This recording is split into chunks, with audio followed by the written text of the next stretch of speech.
So, may sinalihan ako marathon which is the Galaxy Watch Manila Marathon on Sunday. Ilang araw na lang. Bali, 2 days na lang. Kasi ngayon ay Friday. Midnight ng Sunday yon. And lumabas kahapon ang race route. Nakita ko na interesting siya kasi wala siyang loop. Hindi katulad ng mga ibang events na talagang paikot-ikot lang. So this time, dinisect ko yung course para alam ko rin kung saan liliko or may idea. Hindi ko alam kung tama itong aking interpretation sa race route. So tingnan natin, no? So let's see. Kasi mag-start daw, sabi dun sa 42K na route. Ang start niya is beside 3 Ecom, corner of Ocean Drive and Seaside Boulevard. So, ito yan. Tingnan natin. So, nag-start tayo sa Seaside Boulevard, no? Tapos, dire-diretso yan hanggang kakaliwa tayo is sa Diosdado Macapagal Boulevard. And then yan, banda dito yung ating aid station. Tapos, ito yung medyo nakikita natin sa ruta na medyo slight na right and then left ulit. Papunta naman to sa Vicente Soto. So, kuhanan tayo sa Vicente Soto Street, dyan sa may Star City. Tapos, pagdating ng Rojas Boulevard, ay kakanan tayo pero sa service road tayo, yung kanan. Ayan, service road dyan. So, mapupunta tayo sa ilalim ng pagdating natin sa Buendia o yung Hilpuyat Avenue. Ayan, Senator Hilpuyat naman, kakaliwa. So, medyo tricky yung nandun sa race route, no? Parang dediretso pero kaliwa yan, papuntang Ayala. Alright? Mahaba tong Buendia na to, itong Hilpuyat Avenue. Around 3 kilometers papunta hanggang Ayala. Siyempre, 3 kilometers pabalik kasi doon din tayo babalik sa may Ross Boulevard. So, this is around mga 12:30 a.m. na sigurado traffic yan. Meron. Kahit Sunday, no? Kahit Sunday na midnight, meron pa rin. Naranasan ko na yan. Meron pa rin mga sasakyan. And then yung mga crossing niyan, may mga times na patitigilin yung mga runners na medyo talagang nakakasira ng momentum.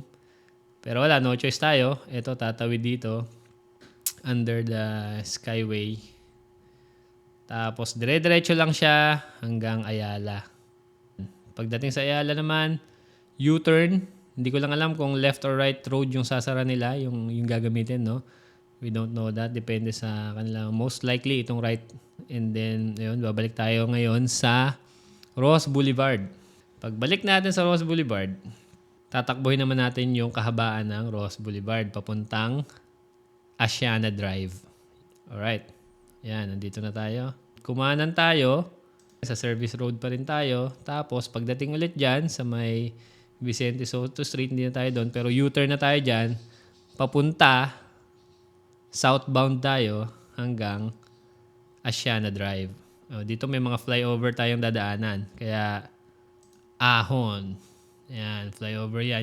Diyan tayo sa ilalim kanina. Pero sa ibabaw naman tayo ngayon. Dire-diretso hanggang Asiana Drive. This is around 3+ kilometers bago mag U-turn. So, Ross Boulevard din pa rin yan. And then yan, may flyover na naman. Ahon yan, no? Tapos, ilalim tayo dyan. And, fast forward tayo. Asiana Drive na, yan. U-turn, di ko lang alam dyan. Saan particular yung U-turn natin. And then, babalik ulit tayo. Dire-diretso na Ross Boulevard hanggang dun sa may kilometer 0 sa may Padre Burgos Street. Yan ay 6.9 or almost 7 kilometers mula dun sa U-turn natin sa Asiana Drive. Ayan, mayroon pa rin. Babalikin na naman natin yung mga overpass, no? Dalawang overpass yan. Hanggang sa kilometer 0 sa Luneta Park. So maganda yung ruta ngayon kasi talagang Manila, no? Manila Marathon, sabi nga, no?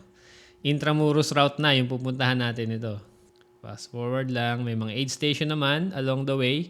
So, tingnan nyo na lang dito sa race route na binigay ni Ran Rio ng ating organizer kung saan yung mga aid station. So, dire-diretso yan. Diyan din tayo babalik mamaya. Pero maraming ikot pa doon sa may Intramuros, no? Kakana naman dyan sa Padre Burgos, around 21 kilometers na to. 20 to 21 kilometers na sa aking estimate. Tapos, kung mabagal ako dito, mga 2.5 hours na ako sa mga 2:30 a.m. na to. Para conservative pace lang. Wala tayong training. And then, gilid ng National Museum. And then, ito sa may Manila City Hall. Tapos, dire-diretso pa yan hanggang sa may Jones Bridge. Doon tayo mag-U-turn. Meron din ditong flyover na dadaanan. Kasi ito rin yung ruta ng Rock and Roll Running Series na Manila. Yan, sa Jones Bridge. Kapag U-turn natin sa Jones Bridge dito, pagbalik natin kanan kagad, papunta naman sa Intramuros Binondo Bridge. Bridge na naman yan. Siyempre, may incline na naman yan. May ahon, no? And then, bababa tayo. Not sure lang kung saan yung U-turn dito. Tapos, mag-U-turn tayo dyan. And then, balik ulit ng tulay. May konting ahon ulit yan. Hindi lang konti, no? Ramdam na yan. Then, kakaliwa muna tayo. Ayun sa ruta, no? Kaliwa pa rin. Pagdating dito, may U-turn. And then, kakanan tayo. Yan. U-turn. Sa ilalim naman tayo. And then, dito, sa ilalim, papunta dyan. Sa entrance naman ulit ng tulay. Tapos, ahon ulit yan. Intramuros Binondo Bridge. Tapos, kaliwa naman tayo dyan. Pagdating sa dulo, parang sa dulo lang, no? Yung U-turn. Tapos, syempre, ahon ulit. Tapos, kakanan na tayo. Pagka nakailang beses bumalik sa tulay. And then, kakanan. Bababa dyan. And then, punta tayo ng Magallanes Drive. Not sure kung tama to, pero parang tama naman dun sa aking interpretation ng mapa. Balik tayo ng Padre Burgos. Papunta na sa Intramuros. Balik tayo, may flyover ulit dyan. And then Manila City Hall, National Museum. Ito, papasok na ng Intramuros Gate. Pagpasok natin ng gate, kakanan hanggang sa Letran. Tama, no? Colegio de San Juan de Letran. Tapos, Muralla Street. And then, kaliwa, may parang triangle dyan sa Plaza España. Tapos, diretso tayo sa Soriano Avenue.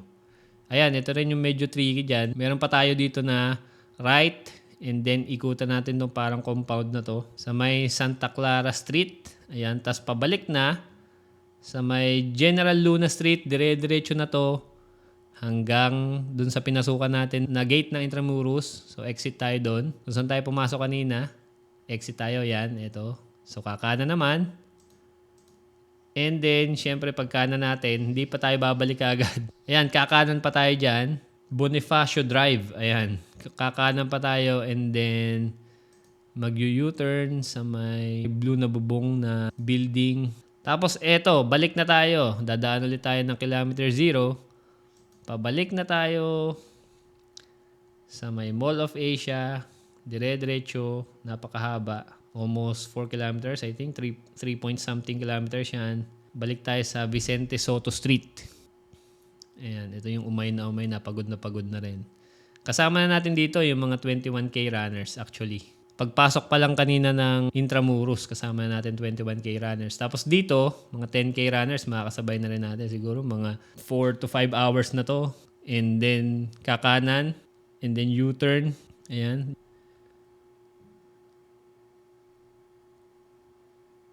Tapos, ayun, Vicente Soto ulit, tumuloy, and then U-turn. Dami, no? Pero sakto to sa sukat ko na 42 kilometers, no? 42.2. Kakanan na tayo. Balik na tayo sa Magdalena Halandoni Street. Tapos, yung slide right niya, yan, yung merong right na pa S. Papunta na sa Diosdado Macapagal ulit na Boulevard. Hanggang sa makarating tayo ulit sa Seaside. So, bilis na natin konti. Seaside Boulevard na. Malapit-lapit na pero malayo pa rin. Sigurado, pagod na ako dyan. Tapos, hindi pa tayo dediretso. Kakanan pa ulit. Ito talagang makunat itong kanan na to. Tatawid tayo dyan. Hindi ko alam kung alin dyan yung isasara nila. No? Punta tayo kay Diwata Pares. Ewan ko kung dyan pa rin yun. No? Dito daw, sabi sa Google. And then, may U-turn. U-turn yan. Tapos, babalik tayo ulit ng Seaside. Bisa natin konti. Kakanan na ulit tayo. Makikita natin yung starting line. Diyan tayo nagsimula kanina. Sa left side na yan. Pero tutuloy-tuloy pa tayo. No? Banda rito rin. Ito yung pagliko natin na napakasarap. Makikita mo na yung finish line. Kaso, hindi pa finish. Dire-diretso pa tayo. Sa dulo pa. mag-U-turn pa ulit. Yun ang napakasaklap, no? Pagod na, papatay na, or parang gusto mo nang matapos yung marathon. Pero, hindi pa tapos. Nakita mo na yung finish line, ginanahan ka na, ang sarap na, may music, may mga tao na, may mga finisher na, maraming tao. Kasi dito, kasama na rin natin ang mga lahat, no? 21K, 10K, 5K, nandiyan na, ang dami na yan. Tapos U-turn ka dito, and then yun, dire-diretso na tayo at napakalayo pa rin yan kasi pagod na finish line. So hopefully 5 hours, around 5 hours lang matapos ko. Hopefully around 5 a.m. matapos ko to. So ayun, dito na yung finish line kasi dito na yung event village, dito na yun. So hopefully tama yung interpretation ko sa mapa, sa ruta natin. Kung may mali man ako, paki-comment na lang. And sana nakatulong din. Konting information lang naman to kung ilan yung mga aahunin natin, yung mga ikot sa tulay, no? Para magka-idea lang. Sa mga runners, sa mga magfo-42 kilometers sa Sunday, ay good luck and have a nice experience sa ating Galaxy Watch Manila Marathon. So yun lang, kung gusto mo ng ruta ng 21K, mag-comment ka lang, or 10K. Pero for me, itong 42, halos na cover na rin yung ruta ng 21 and 10K. See you guys sa mga tatakbo.